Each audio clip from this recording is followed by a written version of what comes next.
सिर्फ मैंने इसको लॉगिन करने वाला प्रोसेस रिकॉर्डिंग में नहीं लाया हूँ, ठीक है। तो फिर जिसका भी अकाउंट होगा वो अपने अकाउंट से लॉगिन इजीली कर सकता है ना। तो इस जगह पर हम आगे, प्रोफाइल बन गई, होस्टिंग परचेज कर ली, सब बता रहा है कि भाई ये कौन सी होस्टिंग है, स्मार्ट बंडल लिनक्स बेस्ड, यानी इस कंपनी से मैंने ये वाली होस्टिंग बाय की है। वो बता रहे हैं भाई ये इसकी कॉस्ट है, और ये लिखा हुआ आ रहा है एक्टिव। इसका क्या मतलब है कि ये एक्टिव है, इस वक्त होस्टिंग एक्टिव है। अगर फॉर एग्जांपल मैं इधर आऊं,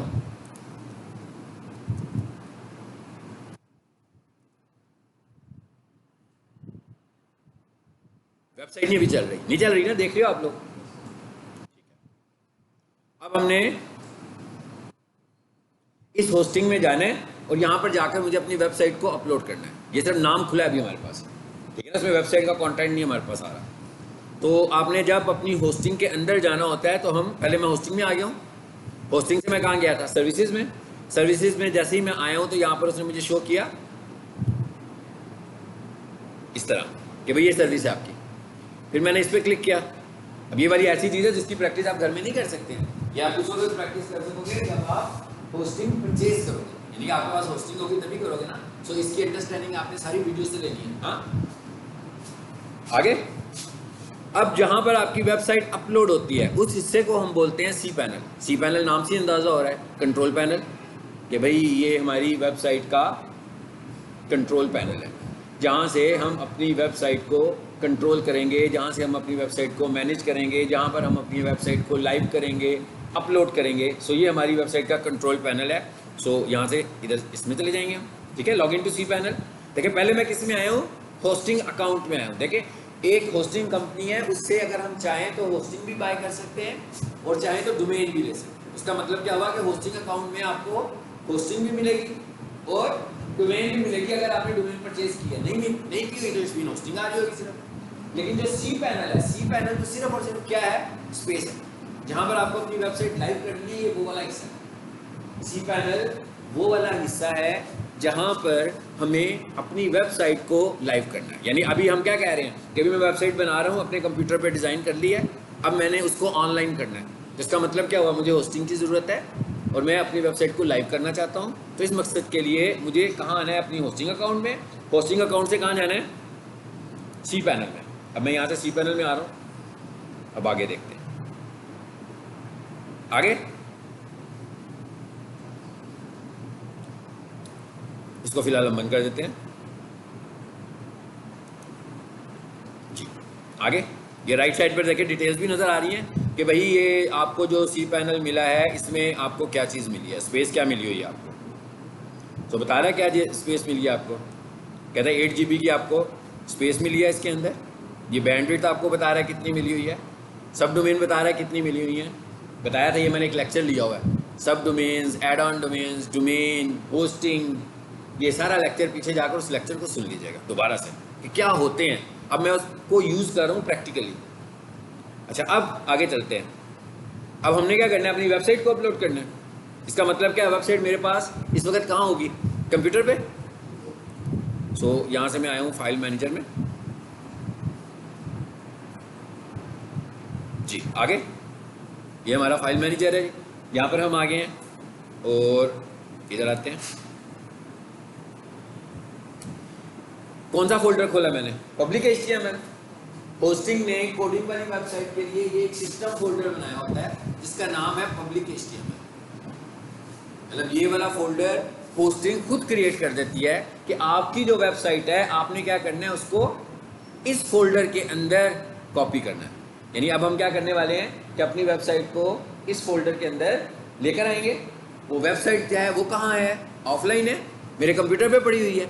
उसको मैंने यहाँ पर क्या करना है, भाई किसी को ईमेल करते हो तो क्या कहते हो, ईमेल अपलोड कर दिया, ऐसे ही है ना। सो अपलोड करनी पड़ेगी वेबसाइट, ठीक है। सो अब मैंने वेबसाइट को अपलोड करना है, तो ये देखें यहाँ पर पूरा इसका एक मेन्यू बना हुआ है और ये क्या लिखा हुआ है, अपलोड का बटन बना हुआ है जी। आगे क्या कह रहा है, सिलेक्ट फाइल्स। अच्छा एक और चीज़ ध्यान में रखेंगे, अब वेबसाइट जो है, वेबसाइट तो collection of files and folders है, सबको पता है ना। जब मैं कोई खोल रहा था वेबसाइट, आपको लोकल कोई वेबसाइट दिखाता था यहाँ से, जब मैं आपको यहाँ से कोई लोकल वेबसाइट दिखाता हूँ, फॉर एग्जांपल मैं कहता हूँ भाई इधर आए इधर आकर मैंने फॉर एग्जांपल इसे खोल लिया, देखिए क्या कुछ है, collection of folders and files, ऐसे ही है ना। खुल किससे रही है, खुल तो इंडेक्स से रही है, मगर इसके अंदर क्या है, बहुत सारी फाइलें हैं और फोल्डर्स भी हैं और फोल्डर्स के अंदर फाइलें भी हैं, यही सब कुछ है ना। सो अब इतना कुछ अगर मैं ऐसे अपलोड करना चाहूँगा भाई, ये तो एक एक करके करना पड़ेगा, इस तरह तो हमारा बहुत टाइम लग जाएगा।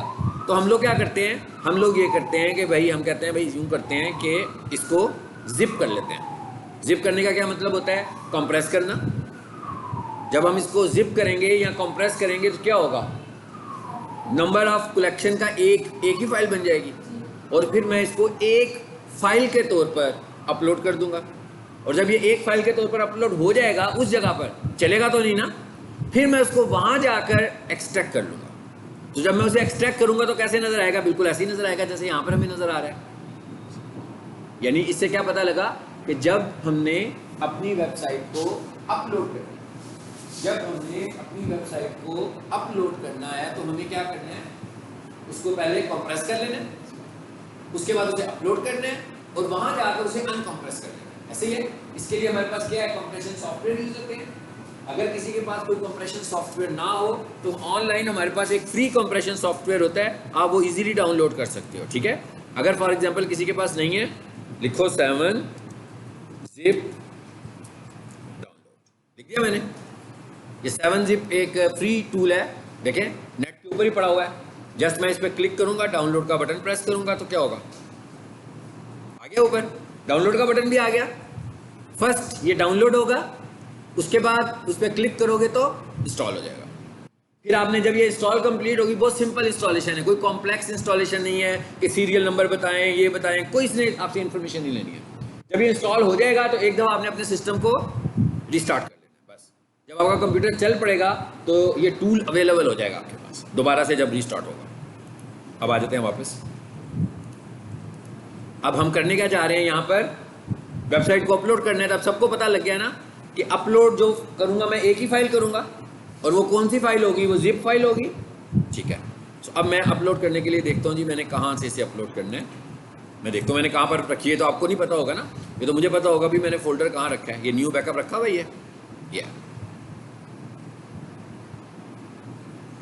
ये वाला है, इसे मैं डबल क्लिक किया, चलो क्या हुआ, अपलोड होना शुरू हो गया।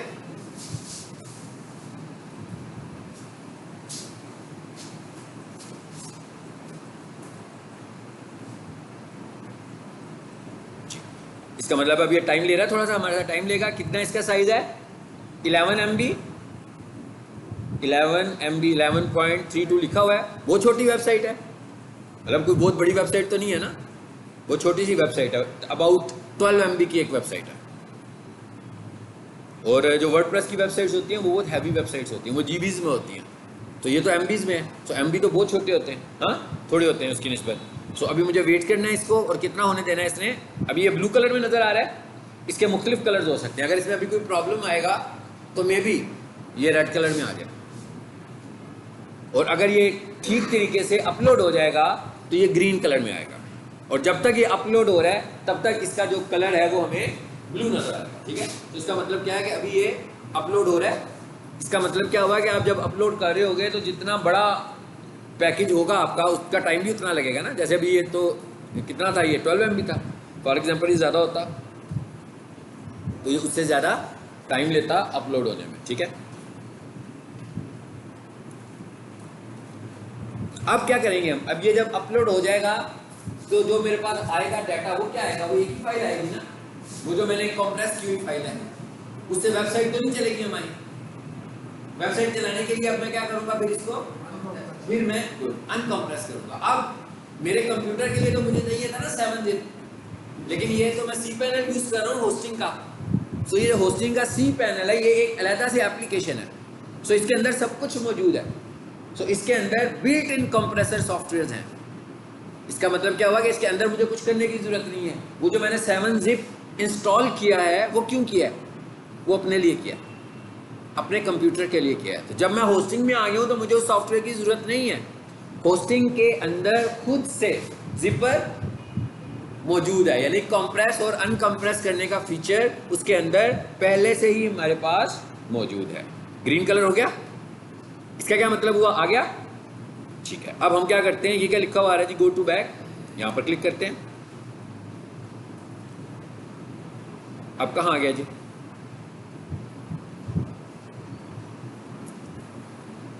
अब मुझे दिखाएगा कि क्या हुआ, क्या है, आ गई है फाइल, यहां पर एक फाइल जिप की फाइल आ गई। अब मुझे क्या करना है, इसको अनकंप्रेस करना है। और ये होस्टिंग मुझे कहती क्या है, होस्टिंग मुझे ये कहती है कि आपकी जो वेबसाइट है उस वेबसाइट का सारा डाटा कहां पर होना चाहिए, पब्लिक HTML पर होना चाहिए, ये कह रही है ना, ये बताया मैंने आपको। सो पब्लिक में मैंने अभी जिप के फोल्डर ले आया हूं। अब जरा देखते हैं कि इसको अनजिप करते हैं तो क्या होता है। अनजिप करने का तरीका क्या होगा, सिंपल, मैं इस फाइल के ऊपर राइट क्लिक करता हूं और सेकंड लास्ट ऑप्शन पे क्या लिखा हुआ है, एक्सट्रैक्ट। क्या कहता है अभी, कहां एक्सट्रैक्ट करूं, पब्लिक HTML में। मैंने कहा यस,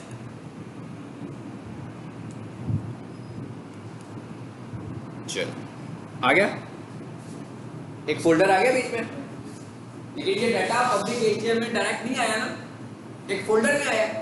तो मैंने अभी आपको क्या बताया कि होस्टिंग हमें क्या कहती है कि डायरेक्ट होना चाहिए। इसका मतलब क्या हुआ कि मैं इस फोल्डर में से डाटा को निकालूंगा और यहां पे ले आऊंगा। ये कैसे लाना है, ये देखें, पहले हमने क्या किया, अपलोड किया, अपलोड करने के बाद क्या किया, एक्सट्रैक्ट किया, एक्सट्रैक्ट करने के बाद क्या किया, फोल्डर आ गया। अब मैं इसे खोलता हूं, जैसे मैं अपने कंप्यूटर के फोल्डर्स को मैनेज कर रहा हूं, सेम वैसे ही मैनेज करने वाला हूं जी। खोला मैंने, सब कुछ आ गया नजर मुझे, वैसे ही जैसे वहां पर लोकल मुझे नजर आ रहा था कंप्यूटर पे। अब मैं क्या करूंगा, इसको, ये क्या लिखा है, किया मैंने सिलेक्ट ऑल, सब कुछ सिलेक्ट हो गया, ठीक है। ऊपर देखें ये क्या लिखा हुआ है, मैंने कहा भाई इसे मूव कर दो। अब क्या पूछ रहा है वो आपसे, कहां पे मूव करेंगे भाई, यहां से ना करना मूव, कहां मूव करना था, मैंने क्या बताया, कहां होना चाहिए इसे, पब्लिक। तो इसका मतलब क्या हुआ कि जो अगले वाला हिस्सा इसे मैं रिमूव कर देता हूं यहां से। समझ में आई बात कि नहीं, बस इसका क्या मतलब हुआ, इस फोल्डर से निकल कर इस फोल्डर में, कॉपी नहीं कर रहा, मैं क्या कर रहा हूं, मूव कर रहा हूं। क्या हुआ, ये खाली हो गया फोल्डर। अब हम करते हैं अप वन लेवल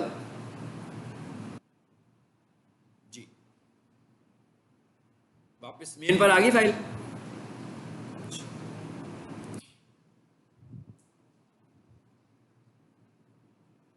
क्या नाम था जी हमारी वेबसाइट का, सोफा कारपेट वॉशिंग सर्विसेज। ये मैंने आपको तरीका बता दिया वेबसाइट को अपलोड करने का, कि भाई हम अपनी वेबसाइट को किस तरीके से अपलोड कर सकते हैं।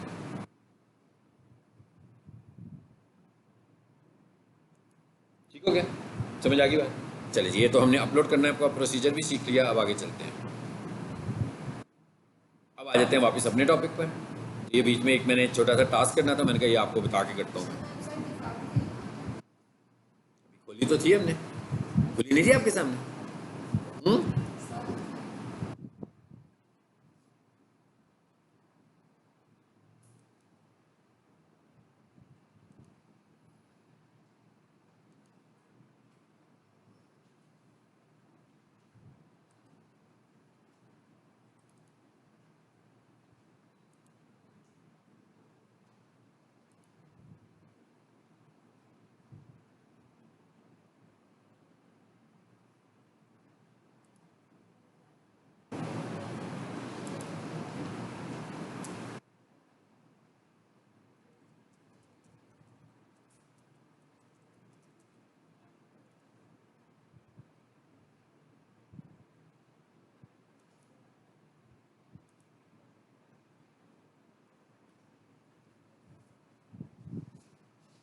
ये वेबसाइट है, ठीक है, जिसको भी हमने अपलोड किया, ठीक है। और ये वही वेबसाइट है जो लोकल मैं आपको रोज दिखा रहा हूँ कि हम क्या क्या कहाँ कहाँ चेंजेस करने लगे हैं, ठीक है। हमने जो काम किया उसी को हमने अब लाइव कर दिया और अपलोड कर दिया। चलिए, अब हम आ जाते हैं, अब हम लोगों ने टाइटल का टैग पढ़ा, हम लोगों ने फेविकॉन पढ़ा, ठीक है ना, हम लोगों ने हेडिंग स्टाइल पढ़ा, हम लोगों ने इमेजेस को पढ़ा, हम लोगों ने हाइपरलिंक्स को, ठीक है। अब हम क्या करने जा रहे हैं, अब हम डायरेक्ट वेबसाइट को एडिट करने जा रहे हैं। अब हम लोग डायरेक्टली वेबसाइट पे काम करेंगे और चेंजेस करेंगे। अब हम एक काम करते हैं कि वेबसाइट को खोलते हैं और हम देखते हैं कि भाई क्या करना क्या है हमें वेबसाइट पे। फॉर एग्जांपल ये क्या लिखा हुआ जी, सोफ़ा वॉशिंग, ये लिखा हुआ है पब्लिक HTML। चलो जी इस पे काम कर लेते हैं। ये वेबसाइट खोलो। अब ये कहाँ से खुल रही है, ये मेरे कंप्यूटर से खुल रही है, ये ऑनलाइन नहीं खोल रहा। ऑनलाइन वाला प्रोसेस खत्म हो गया, ठीक है।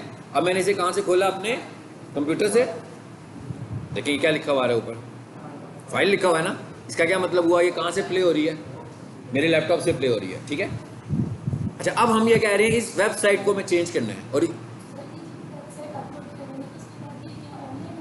ऑनलाइन हो जाएगी। अभी हमने देखा नहीं ऑनलाइन हो गई, ठीक है।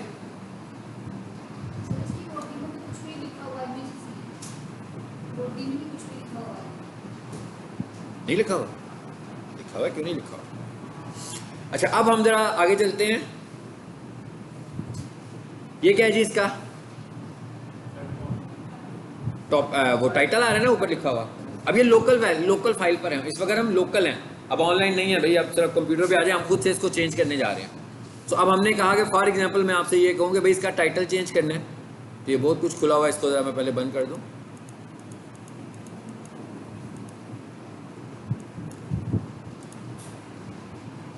सिर्फ वही खोल के रख लेते हैं ना ताकि चीज़ें कम हो जाए।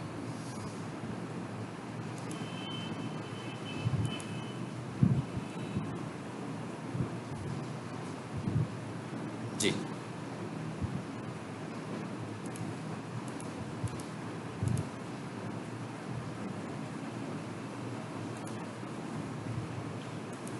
ये वेबसाइट है। सबसे पहले अब हम क्या कह रहे हैं, इसका टाइटल चेंज करना है हमने। ये टाइटल है ना सबका, सबको पता नहीं है कैसे चेंज होगा। अब मैं क्या काम करता हूँ, इस वेबसाइट को मैं कहाँ पे खोलता हूँ, मैंने Notepad++ में खोलते हैं। अब मैं यहाँ पर आऊँगा, ये देखिए 7-zip भी आ रहा है जो मैंने अभी आपको सिखाया है, और ये Notepad++ भी आ रहा है। तो ये दोनों एप्लीकेशन आपने यूज़ करनी है। आपको अगर कुछ कंप्रेस करना हो, अनकम्प्रेस करना हो तो 7-zip यूज़ हो जाएगा, और आपने जब अपनी वेबसाइट की एडिटिंग करनी होगी तो इसमें आएंगे। अब आप देखिए मैं क्या कर रहा हूँ, अब मेरा काम खत्म हो गया फाइलें बनाने वाला, ओके। यानी कि हमने वो जो सीखा था, इसलिए सीखा था कि हमें HTML के कॉन्सेप्ट समझ में आए। असल में जो मेरे पास वेबसाइट आएगी वो ऐसे आएगी। तो बंदा मुझे अपनी वेबसाइट देगा कि भाई इस वेबसाइट की ऑप्टिमाइजेशन करनी है आपको, तो मैं उस वेबसाइट की इंडेक्स की फाइल पे आया हूँ, और मैं उसकी इंडेक्स की फाइल को राइट क्लिक करता हूँ और फिर करता हूँ एडिट विद Notepad+। मैं चाहूँ तो इसे Notepad में भी खोल लूँ, लेकिन Notepad ज़्यादा बेहतर नहीं है, ज़्यादा बेहतर Notepad+ है, इसलिए मैं कहता हूँ भाई इसको उसी में खोलते हैं।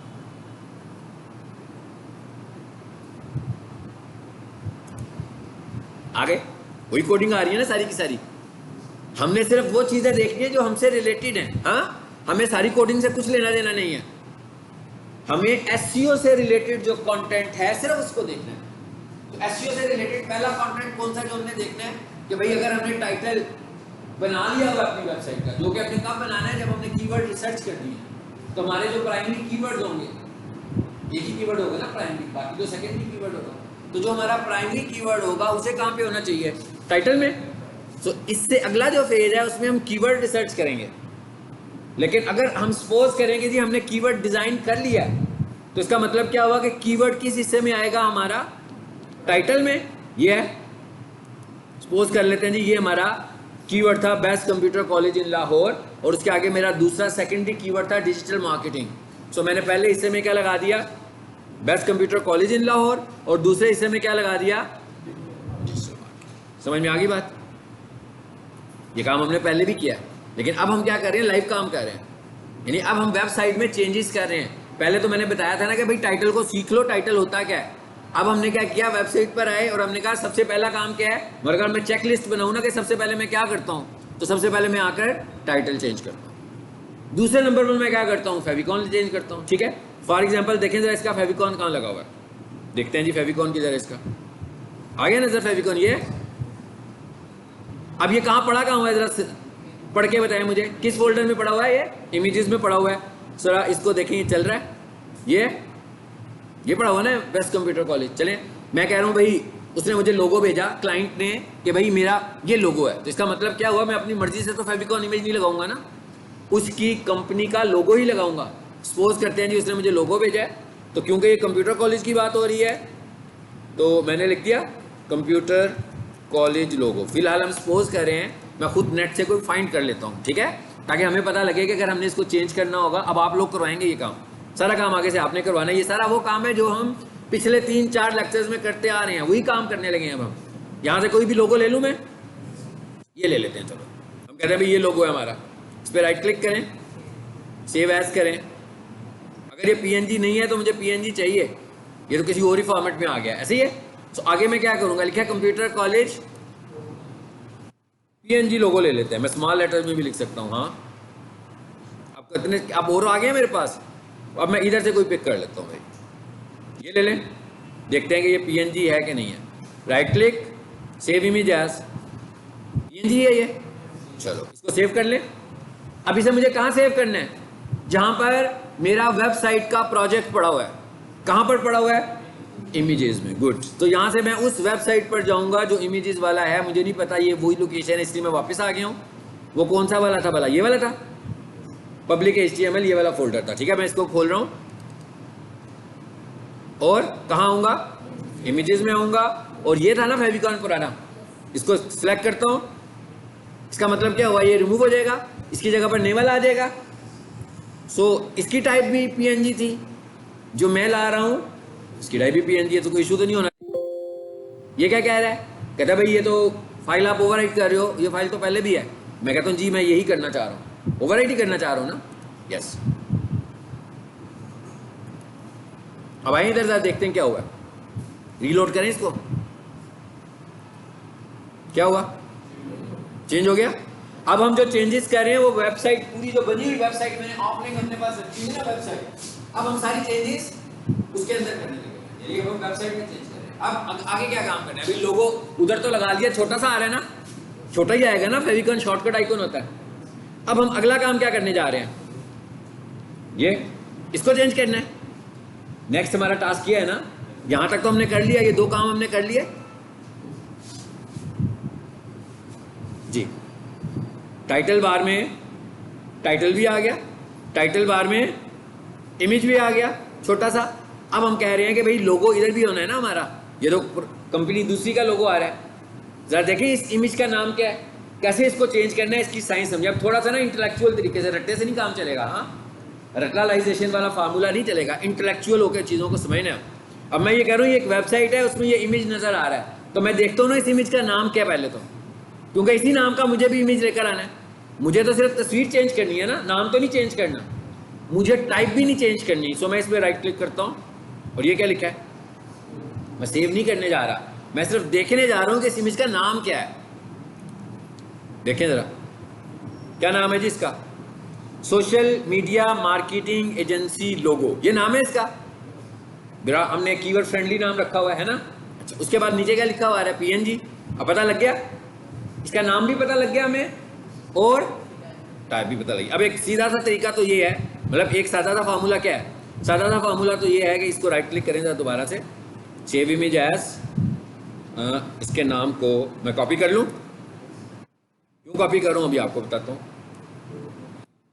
कंट्रोल C कर लिया मैंने, ठीक है ना। चलिए अब इसको कैंसिल कीजिए और यहाँ आइए। अब यहाँ पर इमेजेस का फोल्डर कहाँ है, ये वाला बोलो, लोगो का है ये। क्या करें, इसको लगाना है ना, इसको हमने ऐसे लोगो लगाना है। ये अभी कहाँ लगा हुआ है, फेविकॉन में लगा हुआ है ना। ओके मैं इसकी कॉपी लेने लगा हूँ, इसको नहीं मैं छेड़ा, मैं इसकी एक कॉपी लेने लगा हूँ। कंट्रोल C और कंट्रोल V, आगे कॉपी। दोबारा है वो जो मैंने पुराना कॉपी किया था वो तो खत्म हो गया होगा, इधर से इसको भी कॉपी कर लूँ। अब आप नोट करें मैं खुद से लिखता नहीं हूँ। क्यों नहीं लिखता हूँ कि भाई मेरे से स्पेलिंग मिस्टेक होगी तो एरर ही ढूंढता रहूँगा कहाँ किया था। इसलिए मैं कहता हूँ कि भाई इसका बेहतर तरीका यही होता है कि टेक्स्ट को कॉपी करके ले जाओ उधर, ताकि गलती के चांसेस खत्म हो जाएं। ये ना हो कि मेरा टाइम एक इसी चीज़ पर वेस्ट हो जाए सारा। अब मैं इधर आता हूँ वापस फोल्डर में, कॉपी वाला कौन सा है, ऊपर वाला, इसे F2 करूँ। ये विंडो की शॉर्टकट की होती है F2। आपको पता लग गया ना रीनेम करने की। सो कीबोर्ड से F2 प्रेस करोगे तो ये इस तरह एडिट मोड में आ जाओगे। यहाँ पर कंट्रोल V करो। इमेज की टाइप तो ऑलरेडी PNG थी, टाइप को तो मैनेज करने की जरूरत ही नहीं है। चलो क्या कहता है, ओवरराइट कर दूं? मैं कहता हूँ यस। अब जरा देखें क्या हुआ है। यहाँ लोगो भी चेंज होना चाहिए। अब नहीं हुआ जी अभी। हाँ? देखते हैं अब क्यों नहीं हुआ, इसका हल भी निकाल लेते हैं। ये क्या है, किस फोल्डर में है ये? Public HTML copy. और चेंज कहाँ की है हमने, ये भी देख लें। पब्लिक HTML कॉपी, फाइन, ये तो ठीक है। नहीं, पुराना डिलीट करेंगे तो फिर भी नहीं आएगा। अभी हम देखते हैं कि क्यों नहीं आया ये। देखें क्यों नहीं आया। नाम चेंज हो गया, उसका चेंज हो गया ना, 2 बन गया ना। अब असल नाम कौन से वाला था? ये था। कितने सारे लोगो बने हुए हैं ना, 3 पढ़े हुए हैं ना, ये मैंने पढ़ाने के लिए बनाए होंगे। तो एक काम करते हैं, 1 2 तीनों को डिलीट कर दूं और इसका नाम दोबारा से ये 2 निकाल दूं बीच में से। अब देखिए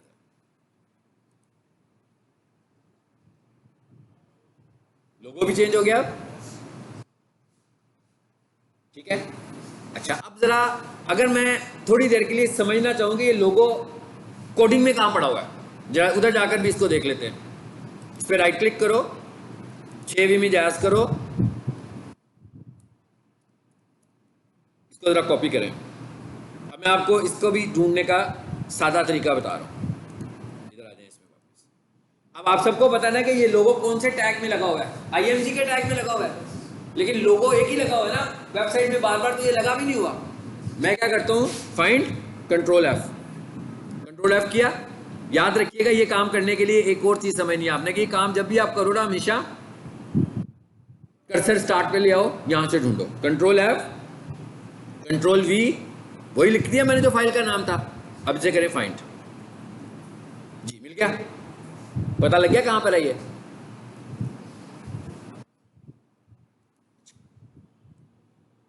कल हमने एक चीज पढ़ी थी, अगर आपको याद होगा तो, वेब पी बनाना। ठीक है ना। अब अगर फॉर एग्जांपल मैंने अभी सोच लिया, मैं कहा भाई इसको वेब पी भी कर लेता हूँ, इसका मतलब क्या हुआ, इसकी एक्सटेंशन चेंज होनी चाहिए यहाँ से। लेकिन मुझे पहले क्या करना पड़ेगा, एक इमेज बनाना पड़ेगा ना वेब पी वाला। कल कैसे बनाए थे प्रीवियस क्लास में, कौन बताएगा? ऑनलाइन जाकर क्या लिखा था मैंने, PN। अब देखें इस वक्त हमारे पास PNG है। फॉर एग्जांपल मेरा एक्चुअल इमेज PNG ना होता, JPG होता, फिर मैं लिखता JPG टू WebP। इस वक्त हमारा जो एक्चुअल इमेज है वो PNG है, सो हमने लिखा PNG टू WebP कन्वर्टर। आगे ये वाला ऑप्शन भी आ रहा है, ये वाला ऑप्शन भी आ रहा है, चाहे इसमें कर लो चाहे इसमें कर लो, इनमें से कोई भी आप यूज कर सकते हो। ठीक है, बहुत सारे टूल्स हैं। अब क्या कह रहा है वो यहाँ पे, क्या मतलब, किस फाइल को करने जी, फाइल कहाँ पड़ी है जी हमारे पास, यहाँ पर आए, फिर वहीं पे ही जाएंगे,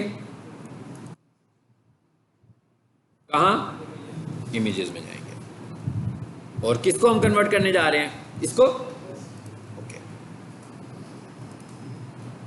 कर लिया चूज। ये क्या लिखा हुआ है, convert to web P.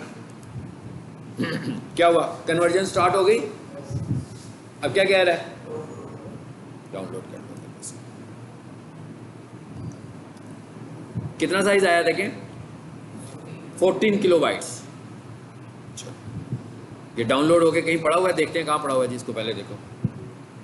Download में आ गया। ओके, अभी इसको देखते हैं, लेकिन इससे पहले जरा वापस उसी फोल्डर में जाए। ये था, अब इसकी जरूरत नहीं रहेगी ना हमें। अब उसको इधर ले आए, यहां था, इसको यहां से पकड़ो और कंट्रोल X, और क्या करें यहां पर लाकर कंट्रोल V।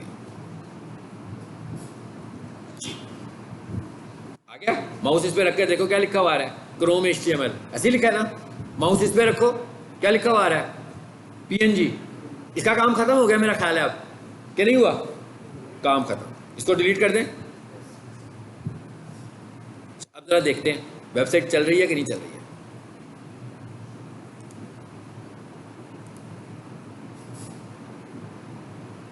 एरर आ गया, आना चाहिए कि नहीं आना चाहिए? भाई जो इमेज यहाँ पर था सेट वो तो मैंने डिलीट कर दिया, तो एरर ही आएगा ना। दूसरा इमेज तो अभी सेट नहीं किया। ओके, अब उसको सेट कर लेते हैं। अब मुझे ये पता भी लग गया है, पहली दफा जब मैंने फाइंड किया तो मुझे पता लग गया कि मेरा लोगो किस लाइन में पड़ा हुआ है, पता लग गया ना। तो मैं इसे अपने पास नोट कर लूँ ताकि मुझे अगर बाद में भी इस जगह पर आकर कुछ चेंज करनी पड़े तो मुझे पता हो कि लोगो किस लाइन में है। बता रहे हैं ना लोगो 243 पर है। सो मैंने इसे अपनी डायरी में भी कर लिया कि भाई अब मुझे दोबारा से लोगो में ही चेंज करनी है, तो ज़रूरी नहीं कि मैं कंट्रोल F ही करूँ। ठीक है, मैं नोट करके इधर आ जाऊँगा। अब फ़र्क क्या पड़ा है यहाँ पे आकर? एक फ़र्क पड़ा है ना, क्या? WebP. बस अब इसको सेव कर दें।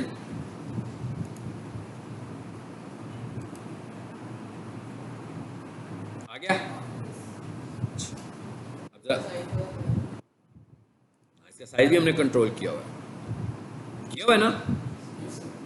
क्यों किया हुआ है?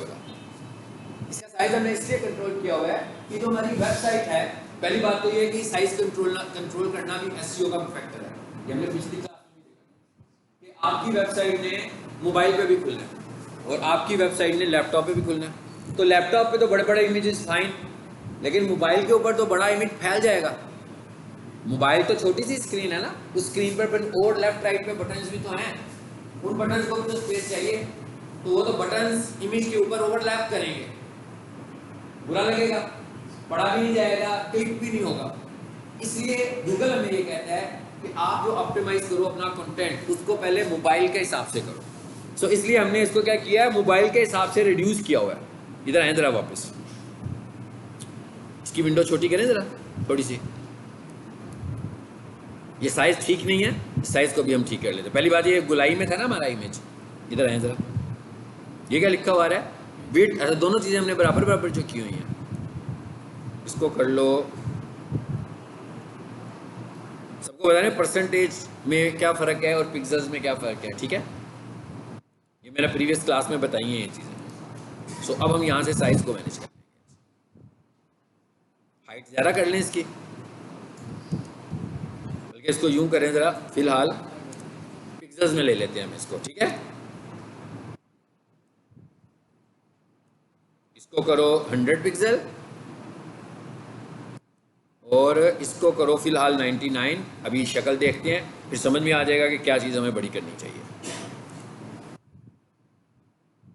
ठीक हो गया ना? फुल करो और इधर करें। अब हो सकता है कि मुझे फील हो कि जब मैं इसे मोबाइल पे लेकर जाऊं तो ऐसा लग सकता है कि ये मेरे जो बटन्स आ रहे हैं राइट साइड पे, ये ओवरलैप कर रहे हो।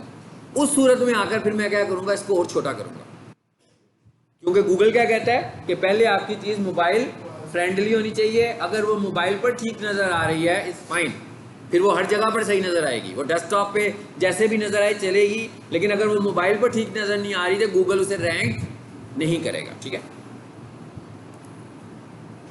क्लियर हो गया? अब चलते हैं आगे। अब आगे क्या नज़र आ रहा है हमें? मेन्यू। सारा नहीं मैंने चेंज करवाना, बाकी आपको बतानी है। अब आपने इंटेलेक्चुअल तरीके से मुझसे समझना है, और यही वेबसाइट में आपको दूंगा। ठीक है, व्हाट्सएप करूंगा, आपको डाउनलोड करनी है। और जो काम अब मैं कर रहा हूँ, अब आप सब लोगों ने अब दोनों आपने वेबसाइट बनानी है। अब जो जो मेरे से समझ लिया है ना तरीका आपने, तो उस तरीके में से जैसे आपको अच्छा लग रहा है, क्योंकि ज़रूरी नहीं है कि हर काम में फाइलों के नाम चेंज करने से ही कर लूँ। बहुत सारे काम मुझे कोडिंग में जाकर भी करने पड़ेंगे, तो इसलिए मैं पैरेलल दोनों तरीके बता रहा हूँ कि आप कोडिंग में जाकर भी ये काम करो। अच्छा, अब मुझे ये मेन्यूज कम करने हैं थोड़े से। Home, about, articles, gallery, booking. ठीक है ना जी? बुकिंग के लिए और क्या वर्ड होता है? बुकिंग के लिए और कौन सी टर्म होती है? रिजर्वेशन। चलो जी, हम इसे कहते हैं, इसको हम रिजर्वेशन कर लेते हैं। ठीक है, आर्टिकल्स को हम ब्लॉक्स कर लेते हैं। इसे हम रिजर्वेशन करना चाह रहे हैं, इसको हम ब्लॉक करना चाह रहे हैं। कैसे करना है जरा ये देखते हैं। इसका मतलब क्या हुआ? मैं मेन्यूज में चेंज करने जा रहा हूं ताकि आप अपनी मर्जी से मेन्यूज भी बना सकें। लेकिन सबसे पहले हमें ये देखना है कि हमें मेन्यू तक पहुंचना है। हाँ, अब हमें कोडिंग में ये भी तो देखना मेन्यूज कहाँ है। मेन्यूज को तो हमने पढ़ा भी नहीं है, डायरेक्ट चेंज करने लगे ना अभी वाली। जरा देखना, ये चेंज हमें डायरेक्ट अंडरस्टैंड करनी है। मेन्यूज हैं कौन कौन से? Home, about, article. इनमें अगर मैं यूनिक देखूं तो क्या है? आर्टिकल्स यूनिक वर्ड है ना, मतलब ये कहीं रिपीट होने के चांसेस कम है। सो मैं क्या करता हूँ, इस वर्ड को ढूंढता हूँ, ये है कहाँ पे? इधर आए जरा, कहाँ से ढूंढना शुरू करूंगा? शुरू से एक दफा ढूंढूंगा, फिर मुझे इसकी भी स्पेस समझ में आ जाएगी।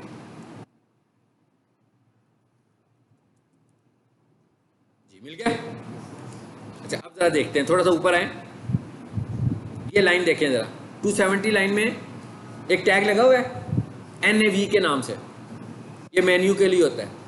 इस टैग में हमने कुछ SEO का नहीं करना, ये सिर्फ इसलिए बता रहा हूँ कि ये आपको अगर मेन्यू चेंज करना हो तो आपको पता होगा मेन्यू कम कैसे कर सकते हैं और मेन्यू ज़्यादा कैसे कर सकते हैं। यानी अगर आपको मेन्यू ना चाहिए हो तो रिमूव कैसे करेंगे, और अगर आपको कम मेन्यूज़ नज़र आ रहे हैं और आपको मेन्यूज़ बढ़ाने हैं तो आप मेन्यूज़ बढ़ाएंगे कैसे? इधर आए, सारे मेन्यूज़ आ गए, देखें सारे के सारे आ रहे हैं ना।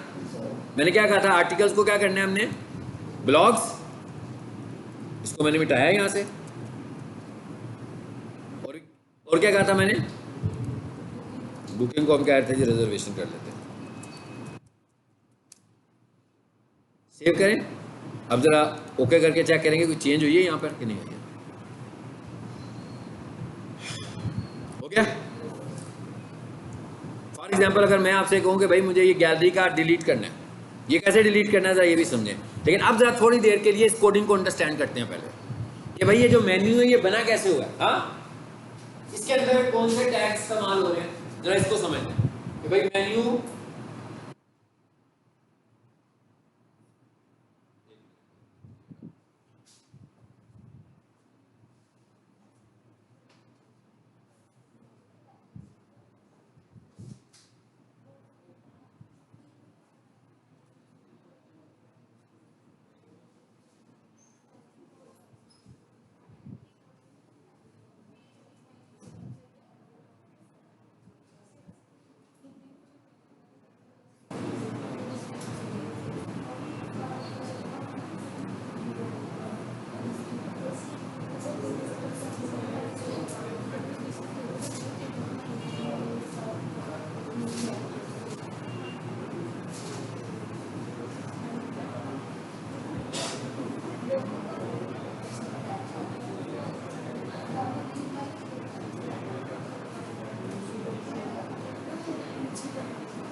जी। अब ये समझे तो इसमें आप इसमें देखें दो टैग इस्तेमाल हो रहे हैं जो मेन्यू बनने में इस्तेमाल हो रहे हैं, और इन दो टैग्स को आपने याद रखना है ताकि आपको पता हो कि जब आप मेन्यूज़ को ढूंढ रहे होंगे तो आपको यही दो टैग्स मिलेंगे मेन्यूज़ पे। अच्छा एक टैग कौन सा है, ये आपके लिए बड़े फ्रेंडली भी हैं अगर आप लोगों ने माइक्रोसॉफ्ट वर्ड सीखा हो तो। एक पे लिखा हुआ है UL और एक पे लिखा हुआ आ रहा है LI।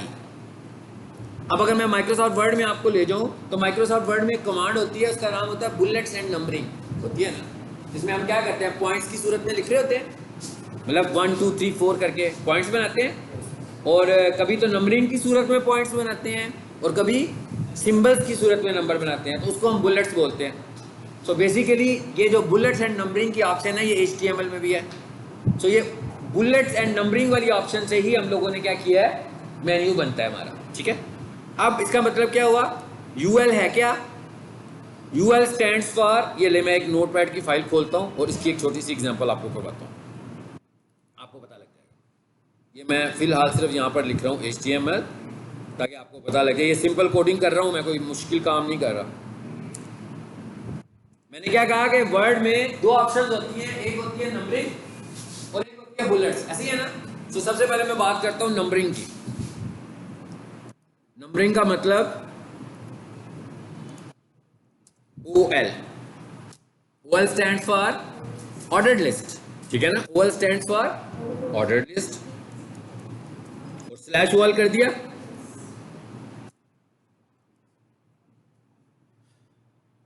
अब आगे नंबरिंग करनी है। नंबरिंग करने के लिए आगे है LI और slash LI। LI stands for list item. वो जो आप नंबरिंग कर रहे होते हो ना, मुख्तलिफ नाम लिख के उसको नंबर लग रहे होते हैं, वो क्या होती हैं? लिस्ट आइटम्स होती हैं सारे, ठीक है। मिसाल के तौर पे मेरा पहला लिस्ट आइटम है, हम लिख देते हैं डिजिटल मार्केटिंग। मैं सिर्फ 2 समझाता हूँ आपको लिख के, ताकि आपको इस टैग की साइंस समझ में आ जाए। ये टैग क्या है?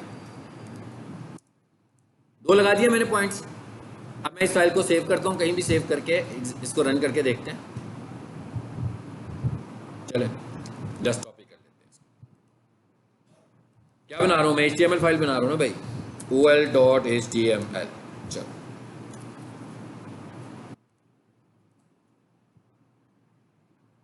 दूसरे फोल्डर में आ जाए, डाउनलोड्स वाले में। डेस्कटॉप का है ये, OL का है ये। पता लगे क्या हुआ? ये नंबरिंग की शक्ल में लिख दिया उसने। अब मैं लिखता जाऊंगा तो पॉइंट्स बढ़ते जाएंगे। हमें इससे कुछ लेना देना नहीं, हमें सिर्फ ये समझना है कि मेन्यू बना कैसे है।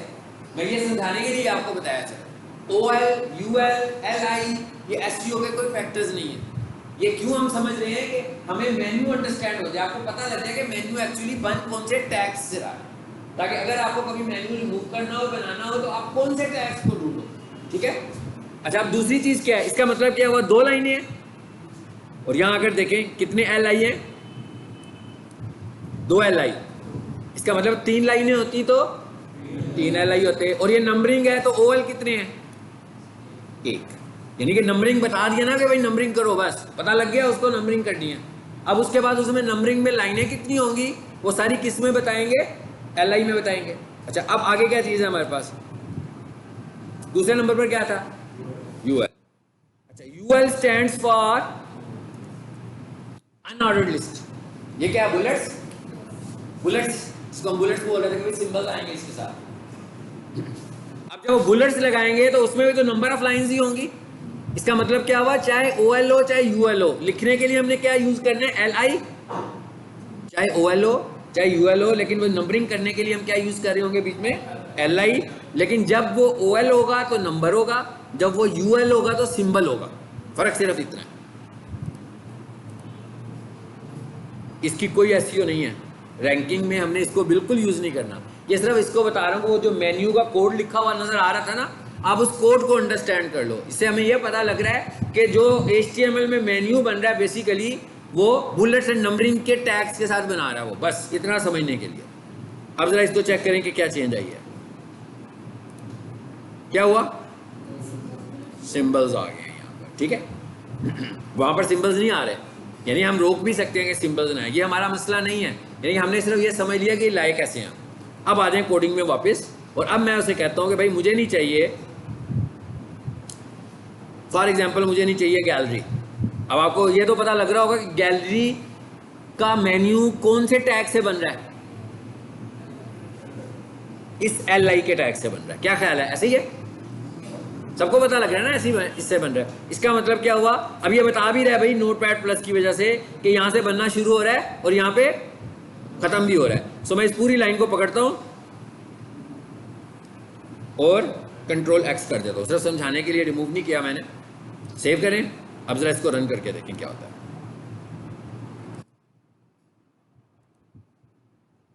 एक मेन्यू खत्म हो जाएगा। हो गया खत्म बीच में से एक मेन्यू।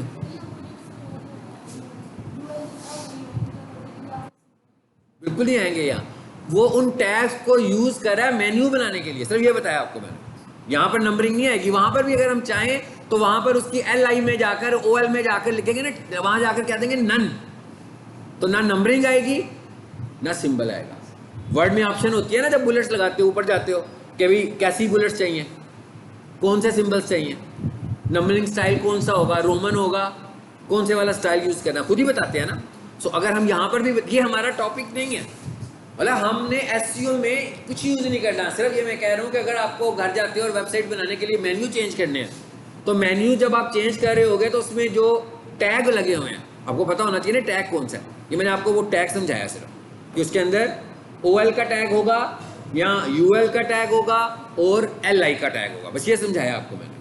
अच्छा, अब अगर मैं आपसे ये कहूँ, वापस इधर आ जाते हैं, एक तो इसको अंडू कर दें। अब अगर आपसे मैं ये कहूँ भाई होम के बाद एक और टैग बनाना है मैंने, ठीक है, और उसका नाम क्या रखना है, वीडियो लेक्चर्स फॉर एग्जांपल।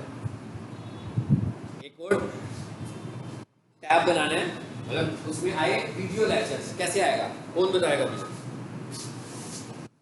ये देखें, यहाँ पर देखें, ये वेबसाइट है, ये लिखा है होम, ये लिखा है अबाउट, इनके दरमियान में एक और चाहिए मुझे, और उस पर लिखा हो वीडियो लेक्चर्स। कैसे बनाएंगे? LI का टैग यूज करेंगे। कहाँ पर? होम के बाद। चलो जी, यूज क्या करना है, एक काम करते हैं भाई, इसको करते हैं कॉपी, Ctrl+C, Ctrl+V, यहां आए और इसकी जगह पर क्या कर दें,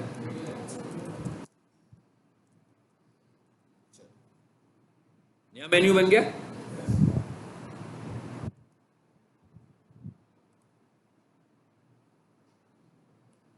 गया क्लियर, इतनी मुश्किल बात नहीं है। अच्छा जी, अब जरा आगे चलते हैं। हाँ, क्लास ये हमसे ये प्रोग्रामिंग है, सिर्फ उन चीज़ों को फोकस करना है। ये वेब डेवलपमेंट, यही तो मैं कह रहा हूँ, हम क्या कर रहे हैं, एसईओ कर रहे हैं, हम वेबसाइट नहीं बना रहे हैं, ठीक है।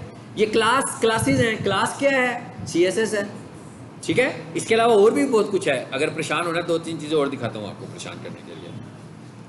दिखाऊँ देना ना, थोड़ा सा और हो देता है। हाँ, ये क्या है, ये लैंग्वेज है, ठीक है। अगर परेशान होना है तो ये भी अच्छा मटेरियल है परेशान होना। हमें ना लैंग्वेज का कोई काम है एसईओ में, ना हमें CSS का कोई काम है, हमें किसका काम है, सिर्फ HTML कोड्स का काम है। क्योंकि असल में हमने क्या करना है, उसकी वेबसाइट बनी हुई है मगर उसकी वेबसाइट विजिबल नहीं हो रही है।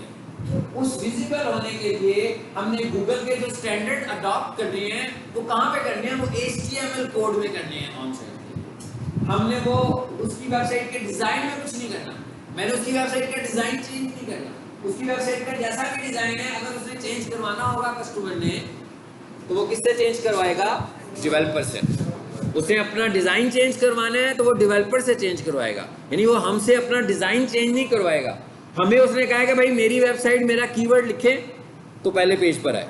ये काम करने के लिए हमें जो चेंजेस करनी है वो कहाँ करनी है, HTML लेवल चेंजेस हैं, ना वो CSS लेवल है। CSS क्या है, CSS stands for cascade style sheets.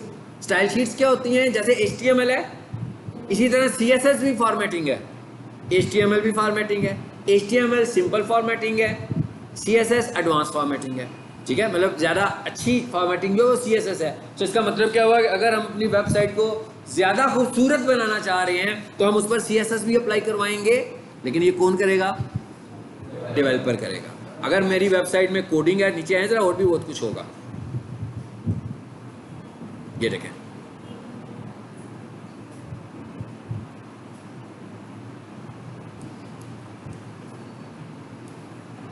ये प्रोग्रामिंग है सारी, ये लैंग्वेज है, मतलब हमें इसके साथ कुछ भी नहीं करना। और ये आगे और भी अंदर फाइलों में भी बहुत कुछ पड़ा हुआ है। ये है CSS, देखें, हमें सिर्फ इसको देख लें आप, डरना नहीं, इसके हमें कुछ नहीं करना। ये वेबसाइट का डिज़ाइन है, इसे हमने नहीं छेड़ना। हाँ, अगर हम इसको छेड़ेंगे और हमें आता भी नहीं होगा तो उसकी वेबसाइट का डिज़ाइन ख़राब हो जाएगा। हमें सिर्फ और सिर्फ उन चीज़ों को चेंज करना है जो मैं अभी आपसे डिस्कस कर रहा हूँ, वो HTML रिलेटेड चीज़ें हैं सारी की सारी, ठीक है। चलिए अब आ जाते हैं वापस इस वेबसाइट की लुक पर। इसका मतलब क्या हुआ, ये भी इमेज है ना, ये भी इमेज है, ये तो आप खुद चेंज कर सकते हो ना इमेज, ये वाला।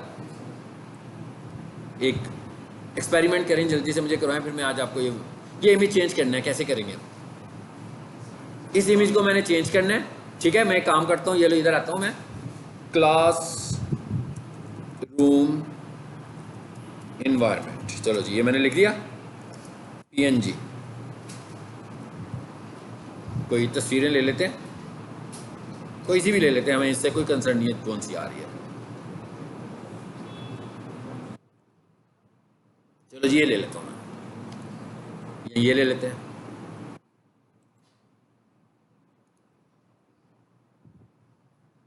ये अभी जेपीजी है, ये नहीं भी जेपीजी नहीं लेनी,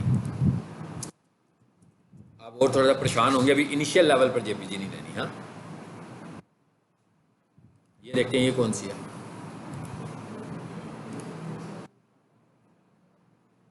ये पीएनजी आ गई है ना, ठीक है, सेव कर दूं। अब आप मुझे बताएं, चलो मैं इसको फिलहाल सेव कर देता हूँ, इसका नाम मैं रख रहा हूँ उसी जगह पे रख रहा हूँ जहाँ सब कुछ पड़ा हुआ है। इसका नाम मैंने रख लिया 1, ताकि मेरे पास हो, ताकि आपके पास कोई डाटा हो। अब आ जाते हैं इधर वापस। अब आप लोगों ने बताना है इस तस्वीर को चेंज करना है। हाँ, इसका नाम देखिए ना, good, right click, save image as, क्या नाम है जी इसका, सोफा क्लीनिंग सर्विसेज, ऐसे ही है। इसकी टाइप क्या है, ओहो गड़बड़ होगी, जेपीजी है तो ऑलरेडी, मैं समझ रहा पीएनजी होगी। ओके कोई बात नहीं, इसे कंट्रोल सी करें। सबसे पहले काम करते हैं, उधर अब हम पीएनजी करने वाले हैं ना, अब समझना बात को। अब मैं जो फाइल लेकर आया हूँ वो कौन सी है, पीएनजी है। ये कौन सी है, जेपीजी है। क्यों ना पहले इसे कोड में जाकर फाइंड कर लें, ये कहाँ है, पहले इसे कोड में देख लेना किधर है ये, ताकि उधर मैं फॉर्मेट चेंज कर दूँ। कंट्रोल एफ, कंट्रोल वी, जी यही है शायद, चेक करें सर, यही है। अब मैं क्या करूं यहाँ पर, इसे पीएनजी कर दें पहले तो, ताकि वो गड़बड़ खत्म हो जाए हमारी, ठीक है। अच्छा, अब वहाँ पर तो अभी एरर आ जाएगा ना।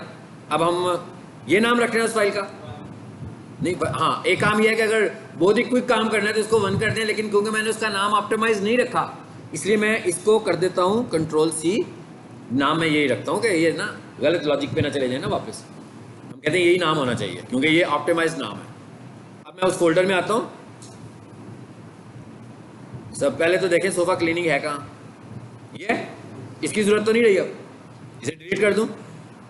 किसकी ज़रूरत है, इसकी, F2 करें, कंट्रोल V करें, ठीक हो गया, पीएनजी भी हो गया, उधर भी पीएनजी कर दिया, इधर भी पीएनजी कर दिया।